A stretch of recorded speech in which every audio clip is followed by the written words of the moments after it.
একটি প্রাচীন বনের গভীরে ছিল একটি ভুলে যাওয়া শহর, যা ছিল অত্যন্ত ভৌতিক। কিংবদন্তি বলতো যে সেখানে অশান্ত আত্মারা নির্জন রাস্তায় ঘুরে বেড়াত।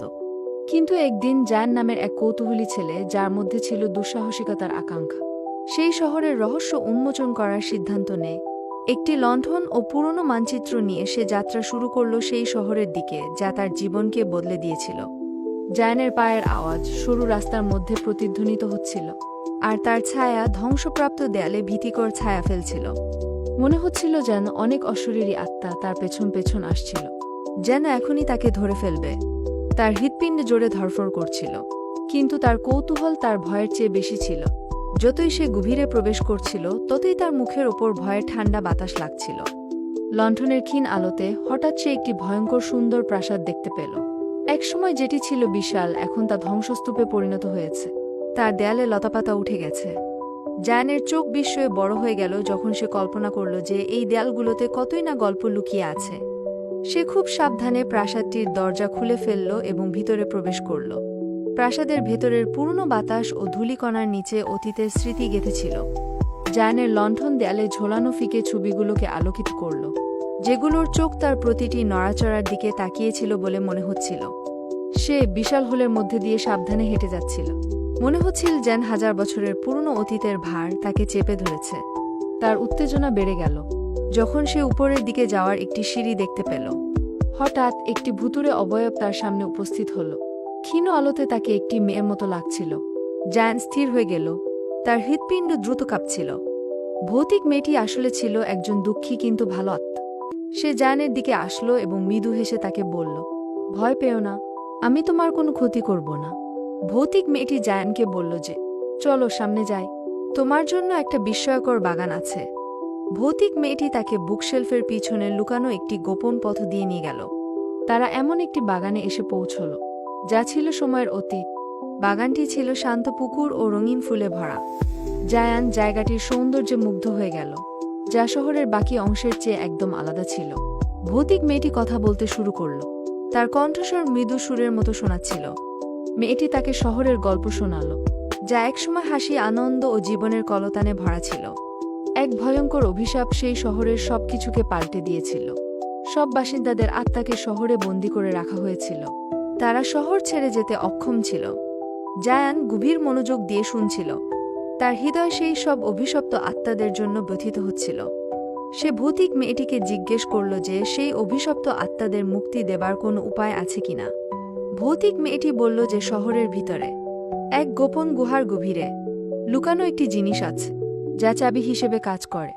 বলা হয়েছিল যে শুধুমাত্র একটি পবিত্র হৃদয় সেই চাবিটি উদ্ধার করতে পারবে। জায়ান সবকিছু শুনল এবং সেই ভৌতিক মেয়েটিকে বলল যে যদি মেয়েটি তাকে সেই গুহা পর্যন্ত যেতে সাহায্য করে, তাহলে সে যে কোনো মূল্যে সেই বস্তুটিকে খুঁজে বের করবে এবং সেই বন্দী আত্মাদের মুক্ত করবে। গুহার দিকে যাত্রা ছিল অত্যন্ত বিপজ্জনক ও চ্যালেঞ্জে ভরা। জায়ান অন্ধকার সুড়ঙ্গের মধ্য দিয়ে পথ করে যাচ্ছিল, ভৌতিক মেয়েটির আলোর নির্দেশনায়। সে তার ভয়কে জয় করে সামনের দিকে এগিয়ে যেতে থাকল। শেষ পর্যন্ত সে একটি গোপন চেম্বারে পৌঁছাল, যেখানে প্রাচীন একটি পাথরের পাদস্থলে একটি ঝলমলে ক্রিস্টাল পাথর সাজানো ছিল। ক্রিস্টালটি তার নিজের আলোতেই ঝলমল করছিল।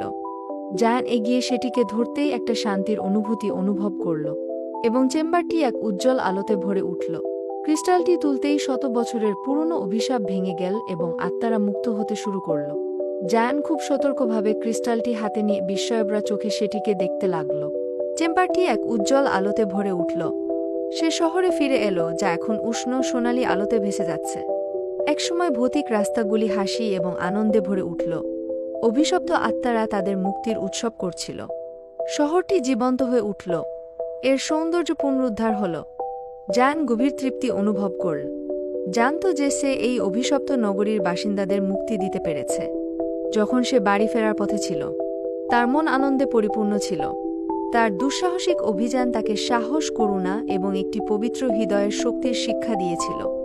সে জানত যে সে কখনো সেই ভৌতিক শহর এবং যাদের সাহায্য করেছে তাদের ভুলতে পারবে না। বনটিকে আর আগের মতো ভয়ঙ্কর লাগছিল না এবং সবকিছু অনেক উজ্জ্বল লাগছিল। গ্রামে ফিরে জায়ান তার অবিশ্বাস্য গল্প সবার সাথে শেয়ার করল। তার সাহস ও দয়ার গল্পের মাধ্যমে অন্যদের অনুপ্রাণিত করল।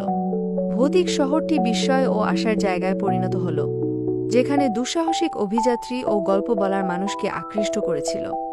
জায়ান সকলের কাছে একজন সাহসী এবং প্রিয় ব্যক্তি হয়ে উঠল। অনেক বছর পরে জায়ান যখন বড় হয়ে গেল, তখন প্রায়ই সেই শহরটি সে দেখতে আসত। সেটি এখন একটি জীবন্ত এবং শান্তিপূর্ণ জায়গা। যখন সে সেই পুরনো বাগানে দাঁড়ালো, তখন হঠাৎ তার সেই ভৌতিক মেয়েটির কথা মনে পড়ে গেল। মনে হচ্ছিল যেন সে এখানেই আছে। শহরটি আর ভৌতিক ছিল না, বরং আনন্দের স্মৃতির উষ্ণতায় ভরপুর ছিল। শহরটি সেই ইতিহাস লালন করে একটি আশার বাতিঘর হিসেবে পরিণত হল। এভাবে জায়ান এবং ভৌতিক শহরের গল্পটি বেঁচে থাকল, সাহস ও দয়ার শক্তির সাক্ষ্য হিসেবে। জায়ানের গল্পটি হয়ে রইল সাহস এবং এক অনমনীয় আত্মার, যে অন্ধকারকে আলোতে রূপান্তরিত করেছিল।